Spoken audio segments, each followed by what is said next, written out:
Wala po. Buti naman.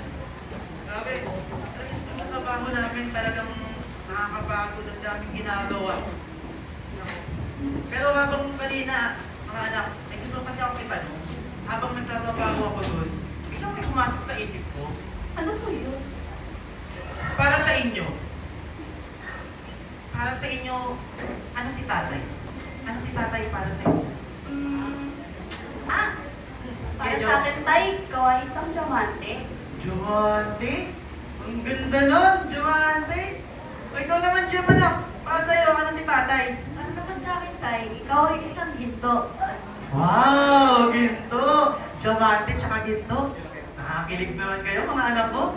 Oh, Nadine, anak, para sa'yo naman, ano si tatay? Eh, para naman po sa akin, isa akong asin. Kasi, Asin? Ako? Asin? Ako? Hindi. Tama na!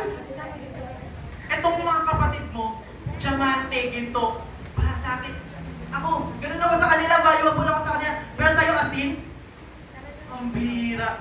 Nakakasama ka ng loob. Dahil dyan, magluto ka doon, pero hindi ka kakain. Dali, sige na. Bira to. Makalipas ang ilang minuto. Nadine! Ano ba yan? Ba't ang tagal mo dyan? Gutom na kami dito. Dali mo na dito yan. Ito na po.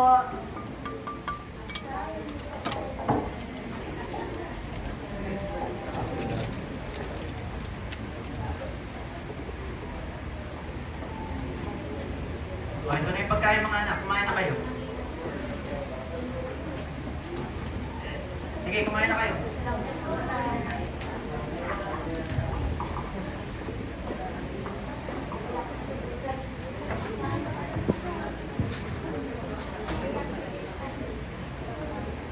Nadine! Ano ba itong niluto mo? Ba't ganito? Ang tabang, walang lasa. Tay, naiintindihan niyo po ba? Anong... Di ba, sabi ko po kasi sa'yo, Mina, isama pong asin. Diyan po ang buhay ko, tay. Kapag wala ka, magiging matabang at walang kahulugan. Ikaw po kasi ng buhay ko, tay. Ganyan ka po kahalaga para sa akin.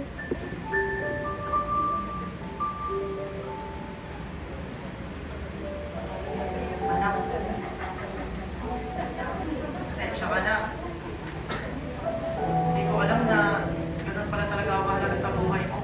Na hindi ko alam na kasi ako, sobrang halaga ko pala sa'yo.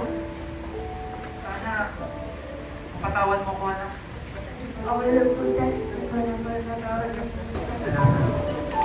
Hindi sa kinang ng ginto o kulay ng hiyas, nasusukat ang pagmamahal ng isang ama. Kundi sa bawat patak ng pawis ng inalay upang magtaguyod ang aming mga buhay. Tulad ng asin na simple, mura at maliit, ang halaga mo, Ama, ay hindi may pagpapalitan. Ikaw ang haligi ay hindi nag-iiba. Sa gitna ng unos, ikaw ang aming pusa. Sa templo ng tahanan, gabay sa bawat tao.